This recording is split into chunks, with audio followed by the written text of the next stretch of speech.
Hi everyone, this is Eric and welcome to another episode of Oh, Go On Then, You're Amongst Friends.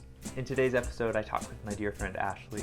We're out on our front porch watching the sunset, so if you listen closely, you will hear some frogs in the background, maybe a horse, and at times a train. It's a really fun conversation with her. She is a wife, a mother of two beautiful daughters, and she was diagnosed with a rare form of cancer about 2.5 years ago. So she talks about that process of the prognosis of just having a few months to live. She's got a really cute first childhood memory, and I ask her some extra credit questions. She asks me some awkward questions at the end.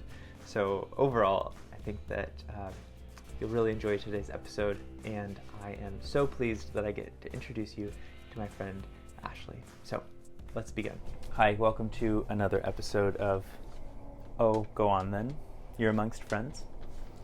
And I'm here with my dear friend, closest friend, Ashley. Hello. Thanks for being with me. Thanks for having me. We're at her house. It's a beautiful house. I'm kind of having you, but... Yeah.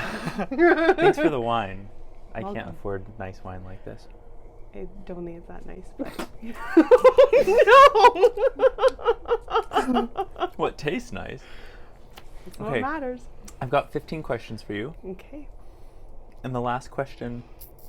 Is that all over my jacket? That's what I was a little worried about, the coat. Last question's for me. Okay. Okay. First question. Red or blue? Blue. Why? The ocean, and it's peaceful. Really? And I find the color blue very calming. Red is, I don't know, more harsh. I get that. Makes sense. Yeah, red is, I don't know. Do you ever wear any red? I do. I wear red once in a while. Mm-hmm. Yeah, and I own some things that are red, like decor. But do you wear blue? I do. All right. I have blue jeans on right now. Second question. Yeah. Do you fold or scrunch your toilet paper? I scrunch. Have you always been a scruncher? Yes. Really? It's a topic of debate in my home. Amongst your family here? Yes. How often do you talk about it? It's like a nightly discussion? No, I mean, because my husband and I have young children, and so one of them is quite close to, like, she needs to be wiping herself. Oh my gosh. Yeah. So are you and your husband of the same mind of scrunch and fold? I mean, I don't tell her to fold. He tells her to fold. See, he's responsible. Oh, so you're a folder. I'm an absolute folder. Definitely. Yeah, I mean, I guess I just don't have time. I don't know. Yeah, I guess that makes sense. It's kind of like if you're going to tell your child about, like, the Easter Bunny or something. Like, this is a big ideological decision. You think so? Fold or scrunch changes the rest of her life. I mean, you probably, yeah. I mean, I guess you could probably tell a lot about a person by that. Yeah, so I'll be interested to see what she ends up doing. I mean, really, I guess we're taking a pretty casual approach to it. We're letting her decide, giving her autonomy. I get that. Because we're not telling her one way or the other. Wow. I commend you for that. Thank you. Are you big spoon or little spoon? Or, no, just not are you, but big spoon or little spoon? In terms of cuddling. I guess. If you were a spoon, in terms of cuddling. I am the little spoon. Really? Yes. By choice? Yeah. Okay. Mm-hmm. I get that. Yeah, no, I'm definitely the little spoon. Mm-hmm. Yeah, my husband cuddles me, and I'm little spooning it up. I wish Miguel would cuddle me once in a while. Next just question. ask him. Question 4. What makes you laugh? Poop. anything. Poop, farts. Really? Yeah, any bodily functions. Your own poop or other people's poop? Just talking about it. Even just how my husband says the word poop. He just says it in this way. Can you say the word poop? That's a low tone. It's a low tone, and he usually exaggerates it a bit. He's like, poop. Yeah, that's like a B flat, poop.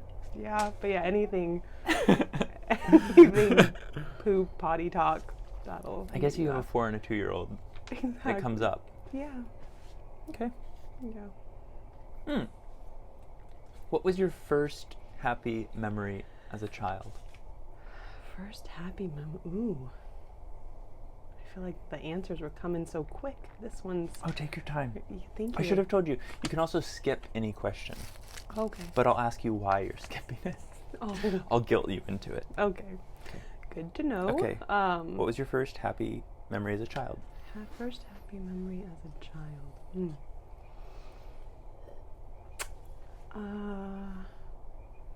Probably when I would have trouble falling asleep, and I remember when I finally had my own big girl bed, and my dad would sleep next to me to help put me to sleep, and once in a while I'd like wake up and he'd still be sleeping next to me, and I'd be like, yes, like that was just the like happiest, probably one of the earliest memories for me. Yeah, I was probably, I don't know, 3 or 4 or something like that. But I'd wake up and he'd still be sleeping next to me. I was like, yes. Because I don't know, didn't want to be sleeping alone, I guess. I don't know. I love that. Thank It you. sounds very comforting, you know? Yeah, it was. You have a good dad. Ooh, so this is a 2-part question. It's kind of difficult. I found it difficult to answer. You might find it very easy. Part number 1, does the universe, you could call the universe whatever, God, whatever, does the universe Higher know you power. exist, and what does it think of you? So does it know you exist? Yes. Okay, that's great. That changes everything. You know? Yeah. Honestly. Yeah. The universe, the higher power, God Yeah. knows I exist. What do you think it thinks of you? Well, I'm battling cancer right now, so it's a trying time to know exactly. Yeah. What do I think it thinks of me? Probably. I mean, I can feel love. I mean, especially as I'm going through treatment and things like that. Like, I think I've gotten to feel love from the higher power in certain ways, especially since I got sick. Oh my gosh. Yeah. Sounds like, it sounds as if that sense of love indicates that you're a very lovable person. I don't know about that, but thank you. I think you are. Thank you. I'm serious. I think you are. And most of the time I lie, but this time I'm serious. Great answer. Thank you. You're doing really well. Thank you. What cause or group of people are you passionate about making life a little better for? Just a little better. Not like changing everything. Probably today's youth. Oh. I mean, I'm a mom first and foremost, so, well, I mean, I'm a wife first and foremost, and then a mom, but one of my most important just roles in life is as a mom, and I think today's youth, I think of a lot in terms of how I make my choices during the day and how I want to better impact them. And when you say youth, are you including your daughters in that demographic? Or do you mean like 14-year-old kids? I just mean children in general. Okay, children in general. Yeah, I was like, is this 11 to 18 years old? No. Yeah, no, I Okay. don't have a specific age gap, age group. No, today's youth in general, just kids who are, because I think especially with all the global warming, and then from there also the coronavirus situation going on right now. I think a lot of how those day-to-day, the norm of what I experienced is quite different from what today's youth is experiencing, and I just want the best for them, and I want them to be able to remain optimistic and not experience too much anxiety in the long term from the current situations we are in. I love that. Thank Thank you. You've got two beautiful girls. Thank you. They look just like Miguel. It's true. So No. true. Oh, it's No, true. Birdie looks like you, I feel. Oh, thank you. Yeah, no, they're both She's lucky. perfect because they're just like their dad. Question number 8. What are 2 positive adjectives you would use to describe yourself? 2 positive adjectives. I mean, you can do negative, but I won't accept those answers. Okay, positive. Huh. I think that I am caring. Oh, yeah. I get that. Yeah, I think I'm caring. I think that I'm like thoughtful. I try to be very thoughtful with things I do and things I say. So yeah, maybe caring and thoughtful are really the same word. I don't know. No. But I think they're very different. okay, thank you. Yeah, you think about somebody because you care about them. Right. Right? I can feel that is very true. Yeah, I mean, I provided wine tonight. Is that not thoughtful? Yeah, absolutely. Appreciate it. After I spit half of it out. Caring and thoughtful. Oh, okay, this is interesting. They're all such good questions. I'm kidding. What is a moment or an event where you thought life would end? Like, and then it moved on? Oh. Does that make sense? It does make sense. And this is probably an easier answer for me than most people just because, yeah, with my diagnosis I face. Yeah, about 2 years ago I got a terrible prognosis of living a few months. So yeah, life felt like it was going to end at that point. I could hardly walk. I was in a wheelchair.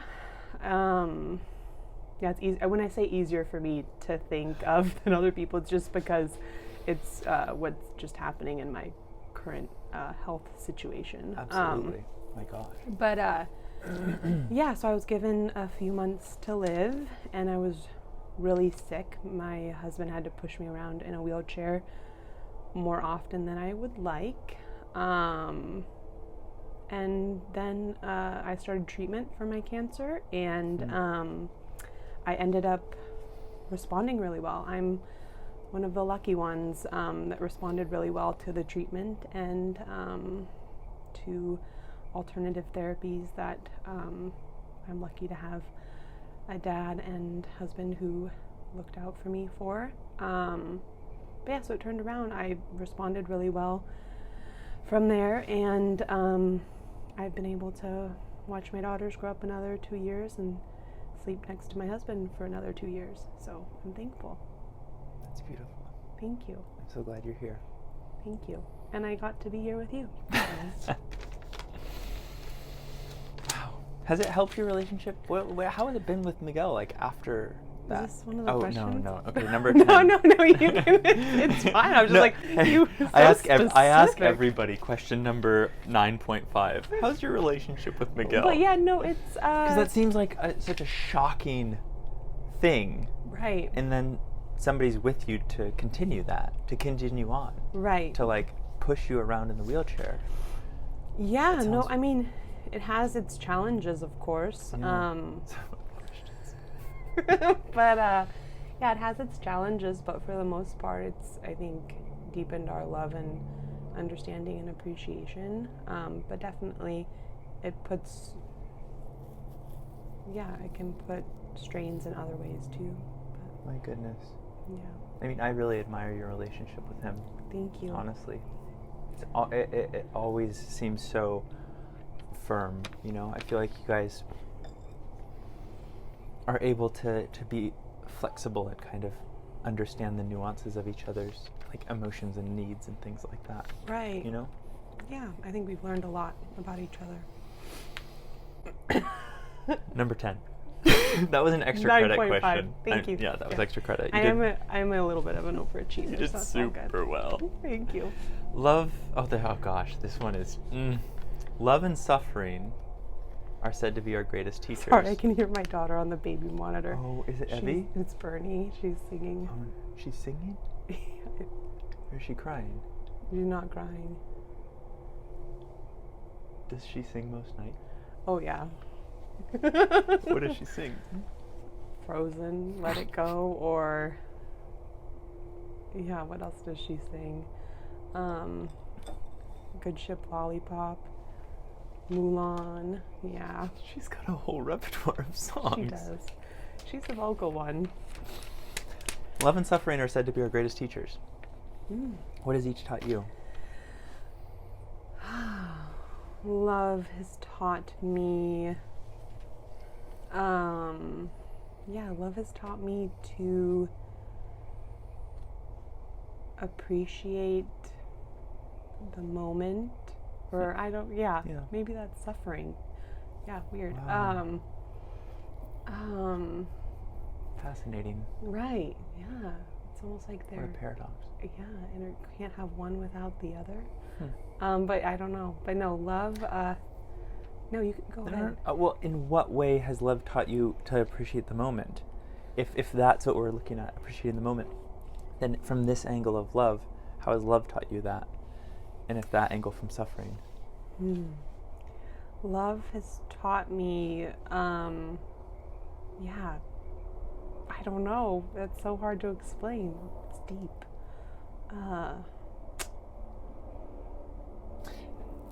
Yeah. It's a hard question. It is. Honestly. Have you ever felt so loved that you've paused and been like, this moment shows me I'm loved? Oh, yeah.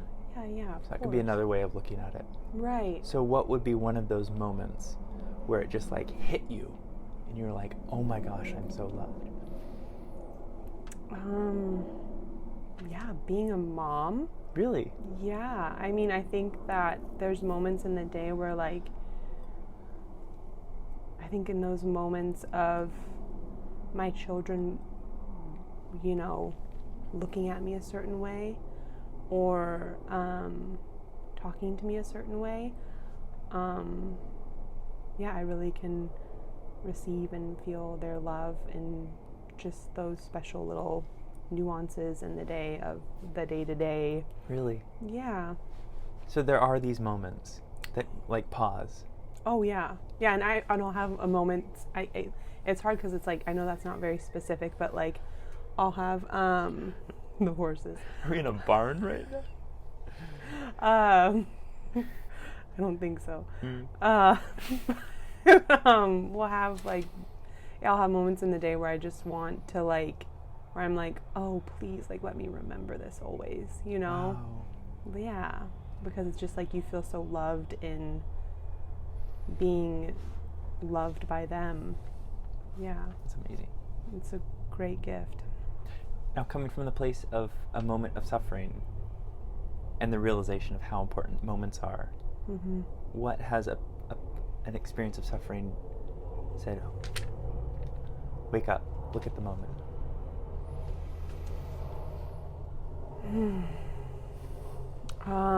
An experience of suffering? Well, it doesn't need to be specific.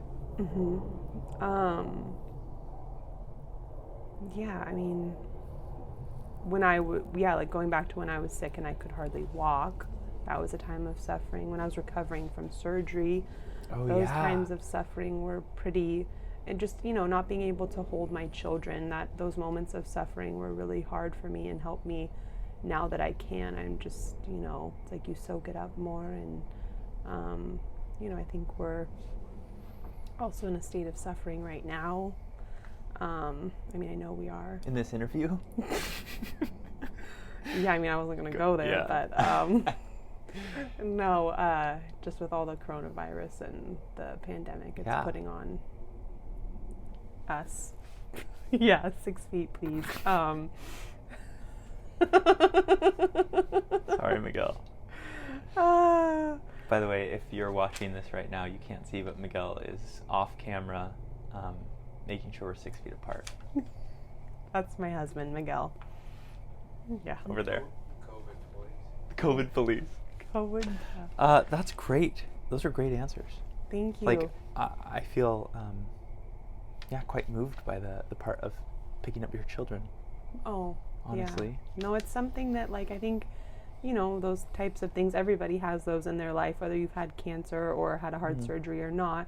There's something that can put, especially for people right now who can't go about their lives normally as they can, taking that moment away, and then when you have it back, it makes it more valuable. It makes it more memorable, and it gives you even more appreciation. Yeah, because I have my house plants back in London, and I'm worried about them. Like, nobody's there to water them. You know what? They're pretty similar stories. Totally. I honestly believe that Go on. my state of suffering is no different than yours. I mean, cheers to that. House plants questionable, but I don't believe in people being like, well, I've been through this and you've been through. I think that both can be true in their own way, and no one is greater than the other, because I don't know your experience. I'm not you. I don't know what it does to you in mental and physical capacity, and you don't know what mine is. So maybe mine's easier. You never know. You're right. There's so much behind my eyes. True. So much baggage. Question number 11 is a little bit serious. You kind of answered this already, and you can skip it, but we can also revisit. 11 is, have you ever thought you're going to die? Oh, yeah. No, I did. Really? Yeah. What was it like to realize that you were going to live? Well, I mean, I'm still battling, so I don't know for sure, but I mean, the truth is none of us know how long we're going to live, or so. Damn it. No. Go easy driving home tonight. I will go easy driving home. I won't drive home, everybody. I'll ride my bicycle. Yeah, that's right. So you thought you were going to die? I did, yeah. Really? Yeah, well, I mean, I had cancer everywhere. I have, for those who don't know, I have cholangiocarcinoma. It's similar to pancreatic cancer. Is it? I didn't know that. Yeah, it's a bile duct cancer. So the bile duct, the pancreas, all of that is in a very close quarters. Okay. But yeah, it's a digestive cancer like pancreatic cancer. I did not know that. Yeah, they're very similar.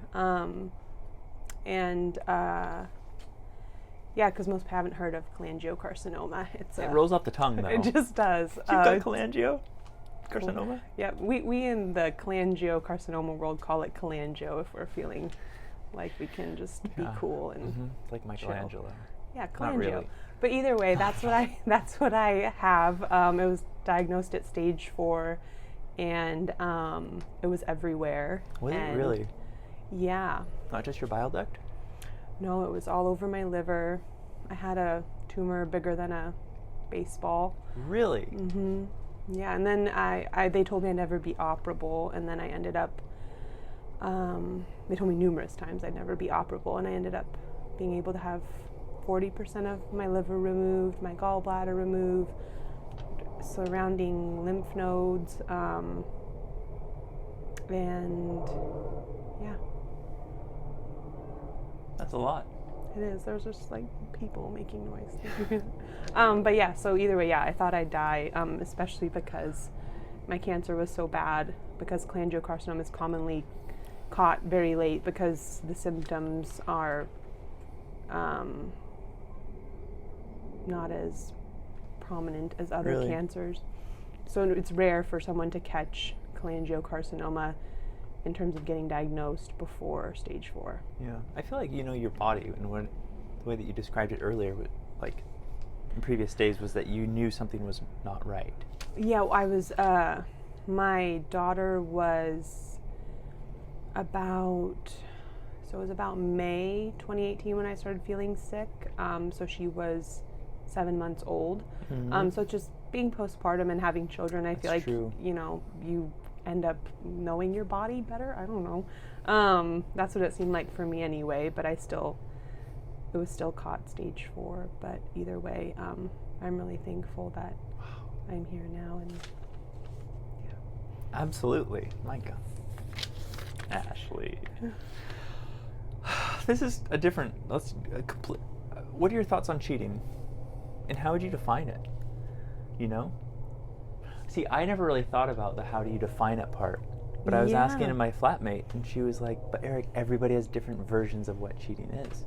That never occurred to me. I think cheating is any type of affair. Really? Any affair of the heart, an affair of the genitals. That makes sense. So that's how I'm not editing that out. don't. I don't even know how to I'll edit say it out. genitals all day. But yeah, I think that. Am I blushing? Okay. You think what? I think that that cheating can be just an affair of the heart, even. Wow. Hmm. Yeah. I think that sometimes those can be even worse too than the genitalia Absolutely. inflicted cheating fiascos. Okay, we only have 3 more questions. Okay. What's a career you never pursued? A career I never pursued. Oh, a train conductor. I knew it. You know, when I saw you first, what must have been 14, I thought she could be a great train conductor. You know, when we were seniors in high school. They're calling me right now. They're calling you right now. You can hear the train. You would have been good. Thank you. No, but really, a marine biologist. I always wanted to be a marine biologist. Stop it. It's true. Really? True story. Why? I've always had a fascination with sea life. And yeah. That's amazing. Especially the mammals, you know, of course. It's like we're the Free Willy generation. Probably every That's true. yeah, person our age wanted something to do with marine biology after that. Everybody. What specific mammal were you interested in? Yeah, the orca whales Really? and the bottlenose dolphins. Yeah. Oh man. That's right. The dolphins. Do you still like dolphins? I do, but I've come to appreciate the orca whale even more, Really? especially since I got sick. For those who don't know, I live in Skagit Valley, which is really close to the San Juan Islands. Oh, yes. And so, yeah, for like fun, like bucket list type stuff, since I've got sick, we've gone whale watching 2 times now. This week? Yeah, when I wasn't pursuing my train conducting. I had no idea you want to be a marine biologist. That's amazing. You're still young. Yeah, maybe I will. You got time. You never know. Put the kids in daycare. I mean, if anything now, I think I just want to be like someone who runs the show behind the whale watching tours. Oh, yeah. I think that'd be cool. Question. I forgot what I was going to ask. It was about Free Willy. a career you never pursued. It was about how good is that soundtrack? Oh, well, Michael Jackson. I mean, yeah. Yeah. I know it's a controversial topic these days, but that song, Hold Me Like the River Jordan, can't just. Will you be there? Ooh, when you hear this, the siren of an ambulance, what's your first thought? Pray. Really? Mm-hmm. For the driver or for the person in the back? All the above. Come on. Really? Well, yeah, I've had friends who've worked as EMTs, and so, yeah, I mean, you pray for all the above for sure, because Wow. I think it's a difficult place for anyone to be in, whether you're the person helping the person who needs help or you're the person needing the help. Okay, last question. Well, the last question that I ask you, and then question And then 16. I get to pick one? Yeah. Ooh. Not one of these. Anything. Which makes me feel, I get so nervous. Who is someone who has always wanted the best for you and always cared about what you would be? Oh. They could be living. They could be not living. They could be an animal. They could be Belle. Oh, Belle, rest in peace. Nope. Yeah. Someone who's always wanted the best for me. And always cared about what you would be or become. Does it have to be one single person? No. Okay. I've talked to people and they've said I can't name somebody because everyone else could get offended. Oh, right. I think that's a BS answer. So just name them. I mean, I was I'm thinking kidding. more. It's not a BS answer. I was thinking more like my parents. Yeah. Okay. Two Like people. 2 people, mom You and can dad, do that. Richard and Janie. Bless them. Yes. Why? Why them? Well, I mean, I think it's natural to go towards our parents. I mean, probably not for everybody, but for me, I think that they've shown since I was young that they always wanted the best for me. By how they're very action oriented. Are they? They do a lot. They watch our girls, they cook meals, they being my mom, but Richard does a lot. He can really whip up a good something on the barbecue, but That's true. But yeah, they are very action oriented. Yeah, my dad, I mean, with just, helping out with the girls. I mean, my dad watches the girls very often, especially since I got sick. And even when we lived with them, he would watch them so my mom and I could have time, just the 2 of us, and he would put them to bed and all of that. But yeah, so they do a lot. And from that I can see they want the best for me, especially in my success in my marriage. They want to make sure Miguel and I get time, just the 2 of us. They help us move. They've helped us move, I don't even know how many times. Quite a few, yeah. And you have too. So thank you. Wow, this has been an amazing interview. Thank you. So, what question do you have for me? Ooh.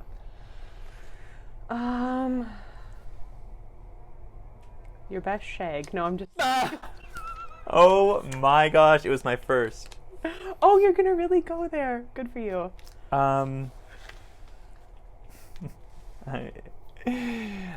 Yeah, I was in Bolivia.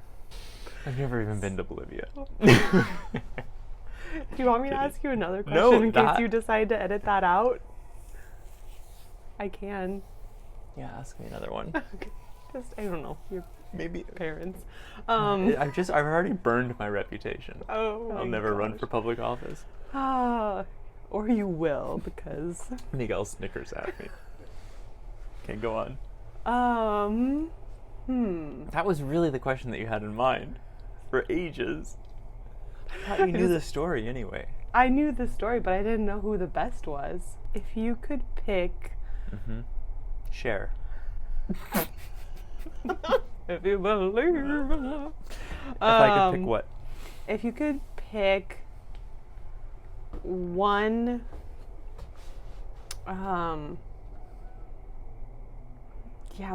One. Sorry, I'm like, my mind's going like, do I ask like something related to Tiger King? Do I ask something related to just general pop culture? I don't know. It's a very difficult thing to be put on the spot for a question, to be honest. Yeah. But yeah, so I was thinking like if you could pick one character you relate to the most in Tiger King, who would it be and why? I mean, it's easy, right? Look at. Yeah, definitely Travis, because he's the hot one that shoots himself in the head. No. All right. I mean, if that's your answer, no, but no. Do you know who it is? It's the Cult leader? keeper, the guy with long blonde hair. Oh, yes. Yeah. What's his? I don't know his name, but he's the manager. He like sits of in the a zoo. lawn chair a lot. Yeah, and he's got like long hair, just like not the best teeth. Not the best teeth at all. But he That's was probably one why of I the chose him. more. He was dedicated. Yeah, and he loved the tigers. He did, and he was the one who. Oh no, I think he did. He kind of like there was one who was like advocating for Joe during the trials. I didn't watch episode Oh, 7. sorry. Yeah. No, I mean, I don't know. They went into the trials? What? Well, this has been a fantastic episode of Oh Go On Then, You're Amongst Friends. Thank you for having me at my own home. I'm on location, everybody. You're welcome. Thanks for having me. Thanks for the wine. You're welcome. Cheers. Thank you for listening to another episode of Oh Go On Then, You're Amongst Friends. All of the podcasts are made possible thanks to the generosity of our online community of supporters, who I see as the friends who listen along. I love that. I love that the podcasts begin with you, the listener. You can visit ogoonthen.com to learn more about the podcast and maybe consider supporting the creation of new episodes. Anything counts. If you can't, I completely understand. I'm really grateful for the time that we have together. You'll find the link to ogoonthen.com in the show notes below. Genitals all day. To all of you who listen and have been so encouraging, thank you, thank you, thank you. Could not do this without you. I'm like, my I look mind's forward going. to our next episode together.